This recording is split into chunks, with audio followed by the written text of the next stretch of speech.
Fala galera, aqui é o Paulo Aragão falando, sejam todos bem-vindos ao Giro Bitcoin, seu podcast diário que vai te informar no menor tempo possível sobre as últimas notícias que agitaram o mercado cripto mundial. Para começar o episódio de hoje, sexta-feira, dia 7 de março de 2025, cada unidade do Bitcoin está custando aproximadamente 89.300 dólares americanos, com uma desvalorização nas últimas 24 horas de aproximadamente 0,5%. Já o Ether, segundo o maior criptoativo do mercado, também está vendo uma desvalorização de aproximadamente 2,7%, e nesse instante cada unidade está em 2.200 dólares americanos. A gente está vendo as principais criptomoedas do mercado tendo alguma espécie de desvalorização. Apesar de no dia de ontem a gente ter tido algumas notícias realmente importantes, realmente positivas para o mercado cripto de uma maneira geral. Não só a nível Brasil, mas também a nível global. A gente vai falar um pouquinho mais ao longo do episódio de hoje, mas de qualquer forma, nesse instante, o índice do mercado continua como medo.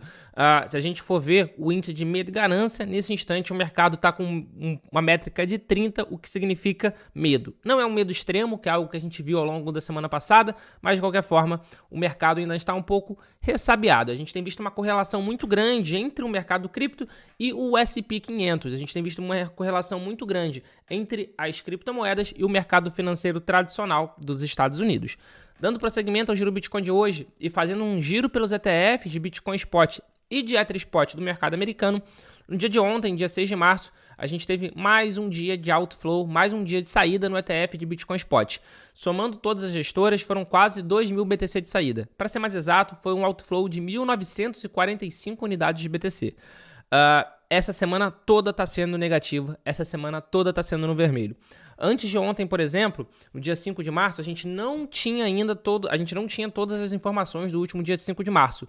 A BlackRock soltou ontem, durante o dia, as informações do dia 5 de março dela, e a BlackRock teve uma entrada, um inflow de 432 BTC.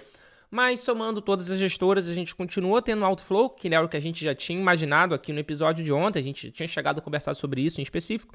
E no dia de ontem, a gente teve anteontem, a gente teve um outflow de 291 BTC. Saída também vista no ETF de Ether Spot. Foram 4.463 unidades de venda, o que em dólar americano dá cerca de 10 milhões. Então a gente está vendo realmente todo o mercado cripto com saída, com outflow, o que está sendo bastante coerente, inclusive com a queda que a gente tem visto no preço das principais criptomoedas. A queda que, inclusive, tem se acentuado, inclusive, durante a gravação desse podcast. Se ali no início estava na casa dos 89.400, 89.300, agora está na casa dos 89.200 cada unidade do Bitcoin. Então a gente tem visto essa queda se intensificando, apesar das boas notícias que a gente teve no mercado cripto ao longo do dia de ontem, que a gente vai debater aqui ao longo do episódio de hoje. E dando prosseguimento no episódio de hoje do Giro Bitcoin, indo direto para a principal notícia do mercado cripto dos últimos tempos, o Donald Trump, presidente dos Estados Unidos, assinou no dia de ontem uma ordem executiva criando uma reserva estratégica de Bitcoin e um estoque de ativos digitais. Ou seja, são duas coisas diferentes. Se inicialmente ele tinha assinado uma ordem executiva criando um grupo de estudo justamente para a criação desse estoque de ativos digitais, agora nessa ordem executiva ele criou essas duas coisas separadas. A primeira delas vai ser a reserva estratégica de Bitcoin. A reserva estratégica de Bitcoin, ela vai ser criada inicialmente com todos os fundos de BTC que foram apreendidos ou que serão apreendidos. Inclusive o mercado reagiu muito mal por causa disso, porque a reserva estratégica de Bitcoin dos Estados Unidos, no momento inicial, não vai envolver compra de Bitcoin. O que isso vai envolver vai ser a não venda do Bitcoin que for apreendido pelo governo de qualquer instância. Então, por exemplo, nesse momento o governo americano eles têm 198.109 BTC. E o que está sendo falado aqui, com isso, com essa criação de reserva estratégica, eles não irão vender, em hipótese alguma, esses BTCs, avaliados nesse instante, na cotação desse momento, em 17,71 bilhões de dólares. Muita gente falando, isso não é suficiente. Gente, vamos pensar de forma fria. O maior país do mundo, a maior potência econômica do mundo, criou uma reserva estratégica de Bitcoin e ele já tem nessa reserva estratégica 198 mil Bitcoin.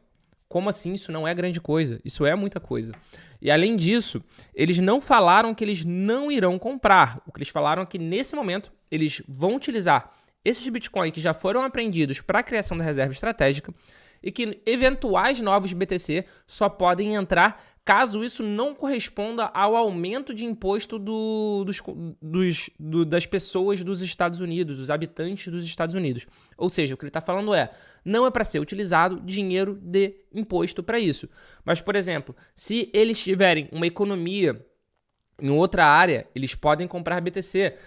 Se passar algum projeto de lei para isso, vai ser algo já previsto em orçamento. Se previsto em orçamento, pode comprar. Então, por exemplo, nesse instante tem um Bitcoin Act, que inclusive é da senadora Cynthia Lummis, que está em tramitação nos Estados Unidos. E ele prevê a compra de 200 mil BTC, 200 mil Bitcoin por ano para reserva estratégica. Então, se esse projeto tramitar e for aprovado, eles vão poder comprar.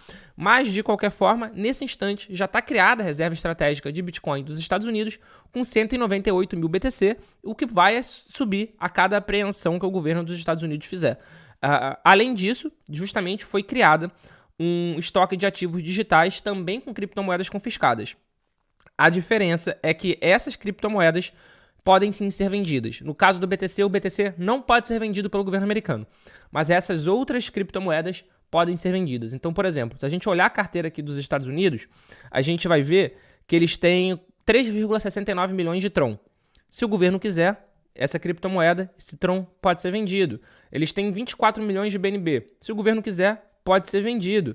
Eles têm 8 milhões de DAI. Se o governo quiser, pode ser vendido. Da mesma forma, FTX Token, o FTT, eles têm 800 mil dólares. Se o governo quiser, pode ser vendido.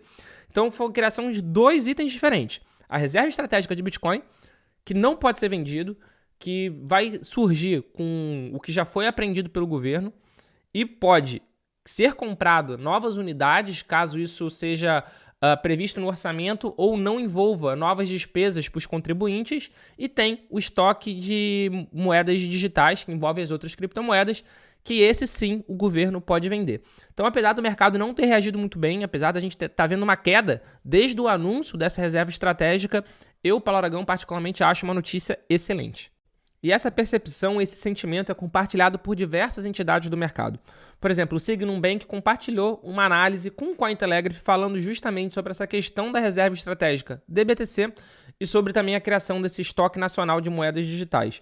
E eles acreditam que essa reserva de Bitcoin dos Estados Unidos pode aumentar o valor de mercado do BTC em 460 bilhões de dólares. Abre aspas, como a oferta líquida de BTC é muito pequena, grandes influxos causam choques positivos de preço. Porque, afinal de contas, além dessa questão também dos Estados Unidos como país, como nação está adotando como reserva estratégica, a gente também vê o movimento dos estados fazendo o mesmo. É verdade que a gente já teve 5 estados onde o projeto de lei para a criação de reserva estratégica de BTC acabou não prosperando, como Wyoming, como Arizona, mas a gente teve no dia de ontem, por exemplo, no Senado do Texas, a aprovação de lei da reserva estratégica de BTC. Ou seja, já foi inclusive aprovado no Senado.